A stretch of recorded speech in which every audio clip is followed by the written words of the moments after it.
ایک روایت میں آپ کے سامنے پیش کرتا ہوں، شعبان کی عظمت کیا ہے سنیے۔ اس میں جو روایت ہے تفسیر ساوی میں فرماتے ہیں کہ رسول کریم صلی اللہ علیہ وسلم 13 شعبان کی رات کو کھڑے ہوئے، اور یہ مہینہ اسی لیے زیادہ افضل بھی ہے کہ یہ مہینہ میرے مصطفیٰ کا مہینہ ہے،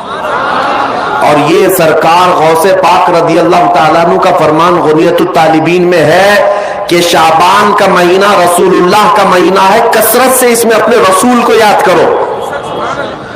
اب میں آپ کو بتا رہا ہوں جو روایت تفسیر الساوی میں ہے، 13ویں شعبان کو نبی پاک صلی اللہ علیہ وسلم رات میں کھڑے ہوئے اور کیا کیا توجہ۔ آج لوگ دلیل پوچھ رہے ہیں اپنے نبی کو یاد کرنے کے لیے۔ 13ویں شعبان کو میرے آقا کھڑے ہوئے اور رات بھر مولا کریم کی بارگاہ میں یہ عرض کرنے لگے، مولا میری امت کی بخشش میرے حوالے فرماتے۔ حضور نے 13ویں شعبان کو یہ دعا کی، جو روایت میں کہ اللہ تعالیٰ نے اجازت عطا کی کہ آپ کی 1/3 امت کی بخشش آپ کے حوالے، آپ شفاعت کر سکتے ہیں۔ 1/3 1/3 امت کی سفارش آپ کر سکتے ہیں۔ 14ویں رات کو پھر میرے آقا صلی اللہ علیہ وسلم کھڑے ہوئے، رات بھر عرض کرنے لگے، مولا میری امت کی شفاعت میرے حوالے کر دے، ان کی بخشش میرے حوالے کر دے۔ اللہ رب العزت نے 14ویں شعبان میں نبی پاک صلی اللہ تعالی علیہ وسلم کو حکم فرمایا، 2/3 امت کی بخشش کی سفارش آپ کے حوالے ہے، 2/3 امت کی سفارش آپ کر سکتے ہیں۔ نبی پاک صلی اللہ تعالی علیہ وسلم کیا اس پر بھی راضی تھے، بلکہ 15ویں شعبان کی رات آئی، یہ رات، یہ تیسری رات تھی، نبی پاک صلی اللہ علیہ وسلم پھر کھڑے ہوئے، اور آج کی رات کھڑے ہو کر نبی پاک صلی اللہ علیہ وسلم نے پھر وہی دعا کی، مولا میری بقیہ امت کی سفارش میرے حوالے فرما دے۔ آج کی رات رب ذوالجلال نے اپنی رحمت کے پورے دروازے کھول دیے اور ارشاد فرمایا، اے محبوب آپ کی پوری امت کی سفارش آپ کے حوالے ہے، سوائے اس مشرک کے، سوائے اس کافر کے جو آپ سے منہ پھیر کر بھاگتا ہے، اس کی سفارش آپ کے حوالے نہیں، اس کا حساب تو اللہ قیامت کے دن خدا تک لے گا۔ آج کی رات میرے عزیزوں، میرے نبی پاک صلی اللہ تعالی علیہ وسلم کو مکمل شفاعت کرنے کا اختیار دیا گیا ہے، پوری امت کی شفاعت،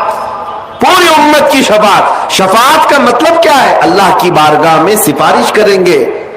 سفارش کریں گے۔ بخشنا تو مولا کا ہی کام ہے، مغفرت تو رب تعالیٰ کی شان ہے۔ اب سنیے، حضرت عبداللہ ابن عباس رضی اللہ تعالیٰ عنہ سے منقول جو حدیث میں نے آپ کو بتائی، 5 راتیں جو دعاؤں کی قبولیت کی ہیں، اسی طرح آپ سے ایک اور روایت ہے، آپ نے فرمایا کہ آج کی رات اللہ تبارک و تعالی اتنے لوگوں کو معاف فرماتا ہے، یہ ترمذی کی حدیث ہے، اتنے لوگوں کو معاف فرماتا ہے کہ بنو کلب ایک قبیلہ تھا جس کی بکریوں کے بال ہیں، اتنے لوگوں کو اللہ جہنم سے آزاد فرماتا ہے۔ یہ ساری حدیثیں پڑھنا چاہیں تو کتابوں میں موجود ہیں، میں آپ کو صرف چکھا رہا ہوں اس لیے کہ آپ بھی یاد نہیں رکھیں گے۔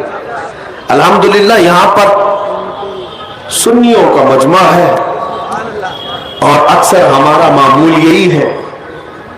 ہمارا تو معمول یہی ہے، بہت سارے لوگ، ہم اپنوں میں یہ نہیں کہتے کہ جو لوگ یہ کہتے ہیں میلاد کہاں سے ثابت ہے، شب برات کہاں سے ثابت ہے، شب قدر کہاں سے ثابت ہے، تو ہم تو صرف پہلے لفظوں میں صرف اتنا ہی کہتے ہیں، یہ تو صرف سنیوں کی قسمت سے ثابت ہے، یہ ہماری قسمت میں لکھا ہوا ہے،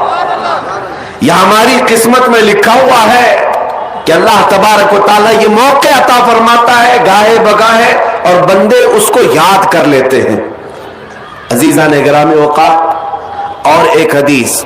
کیا قبرستان جانا چاہیے نہیں جانا چاہیے، اس پر بھی بڑے اعتراضات ہیں۔ خزانۃ الروایات بحوالہ فتاوی رضویہ شریف اعلیٰ حضرت نے بھی نقل فرمایا کہ آج کی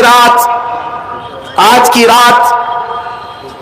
روحیں تمہارے گھروں میں آتی ہیں، قبروں پر جتنے بھی